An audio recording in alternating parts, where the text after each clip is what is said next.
Hey YouTube, hi guys, it's Miranda again, and today I wanted to talk about something that just has a really bad reputation. And I've been very iffy about talking about this because my mom watches my YouTube channels, and also I'm so scared that someone who I've been out on a date with watches my video. I'm so afraid that they are like, what? The date didn't go like that? And I'm like, oh, it went like that in my head. By the way, if you see smoke coming out from the side, it's from my aroma diffuser because this topic stresses homegirl out and homegirl needs her aroma smells to calm down, okay?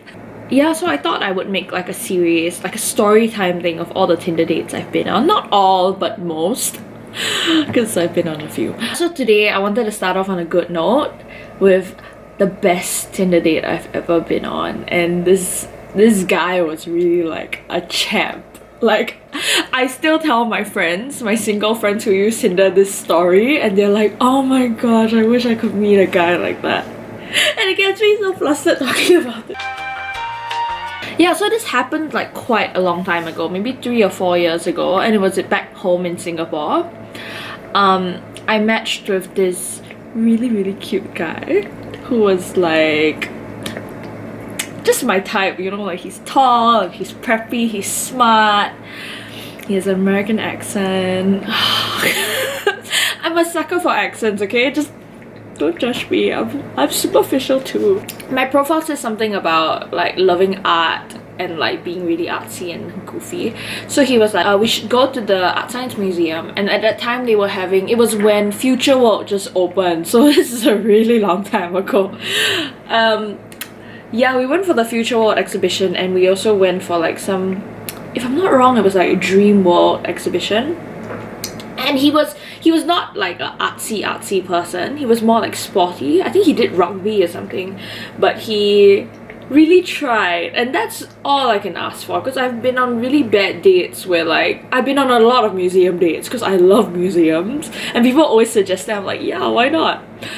And usually if they're not into art or they cannot appreciate it at all, they just get very bored or they start making fun of the art pieces, and that's, I don't like that. Yeah. Walked around the museum, it took 2 hours. It was very fun. I can't remember much of it because it's been a while, but after the museum it was dinner time. He looked at me, he was like, oh, so do you want to get dinner? And I was like, yeah, why not? And then he told me, he was like, oh yeah, so over the phone you told me that you wanted to eat Korean food, so I've made reservations at 3 Korean restaurants. Which one do you want? What? Honestly, right, if you're a guy watching this and you're trying to court a girl, planning is girls love planning. You'd be like, don't worry hun, Saturday is all planned out. We're gonna have brunch, and then we're gonna go for a movie, and then we're gonna go walk in the park. I don't know, just plan. It shows that you put in effort, it shows that you take her seriously, and it shows that, you know, you're a grown man. I chose one of the 3, and he drove there, and we had dinner, conversation was good, and then after that he was like, okay, so after dinner I planned something. I'm gonna take you to one of my secret places. I know it sounds so wrong, but he was like, I'm gonna take you to one of my secret places, this is where I go to think, and it's my secret spots in Singapore. And I was like, oh, what? It's like a movie. And so it was one is in the east and then one is more central, so which one do you want to go to? Then I was like, oh, I don't really go to the east coast, so why don't we just go there? Then he was like, okay, and we drove, and it was dark already, so it was about 9ish, and we drove, and I was actually getting a bit nervous, but I trusted him because he seemed like a nice guy, nothing, no red flags at all. And we drove into the dark. It was around East Coast Park, far out on East Coast Park. He stays in the east lah, so I think he knows all the nooks and crannies better. But we stopped at this deserted car park, and I was just is this the part my mom's gonna be like, you know, this is why you don't go on online dates? And then he brought me down from the car, and then we walked like towards the beach, and I was actually quite afraid because like it was very, very, very dark and very like there's nobody around, you know, so like he could just like kill me and like shove me into the bush.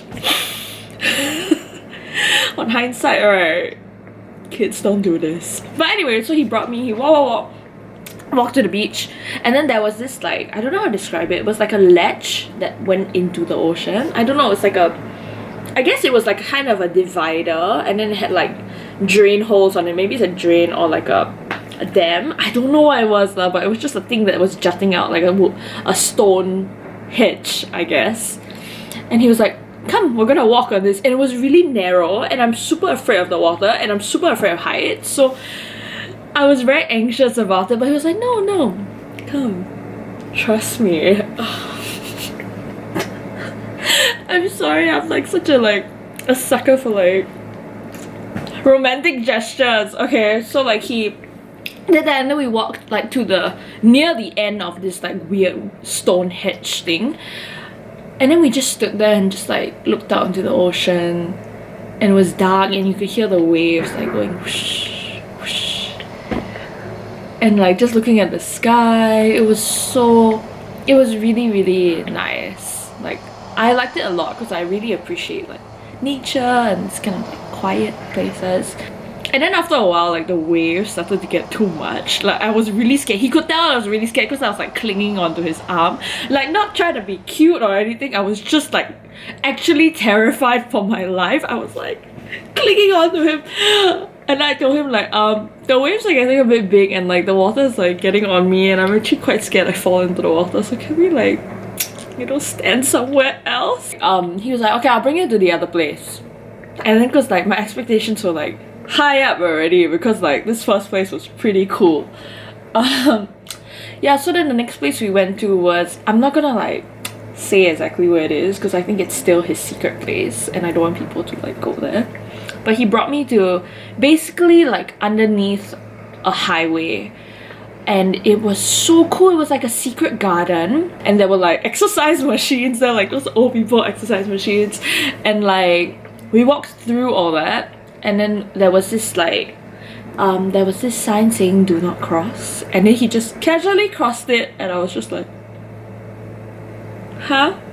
It says do not cross. I'm a very like law-abiding person. Like I wait until the traffic light turns green, until the man's green before I walk, even if there are no cars. I'm just like that. Okay, I'm just very scared of breaking rules. I was a prefect, okay? Although I got sacked, but I was a prefect for a while.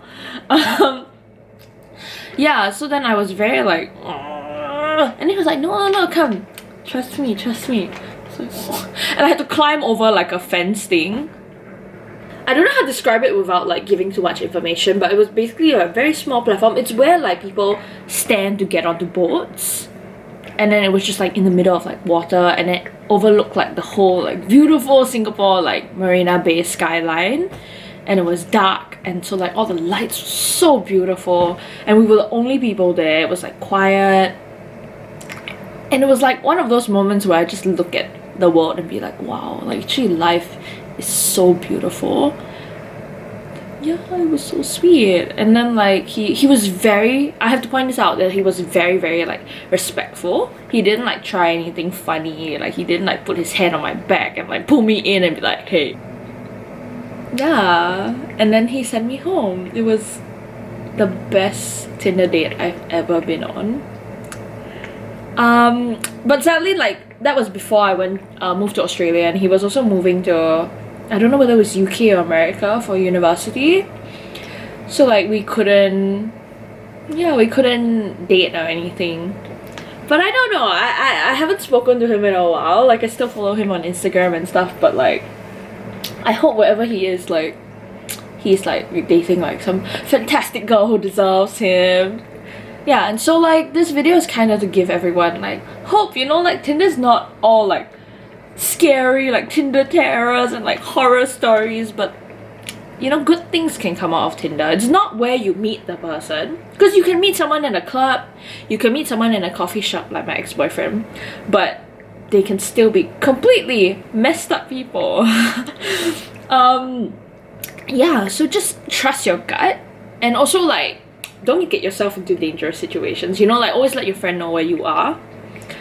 Because on hindsight, looking back, like what I did with this guy might have been a bit like dodgy, especially if he wasn't like a nice guy. So be safe, you know, like turn on your location services on your WhatsApp and send it to like your mom or your friends or whatever. Have fun and like don't force things if they don't work.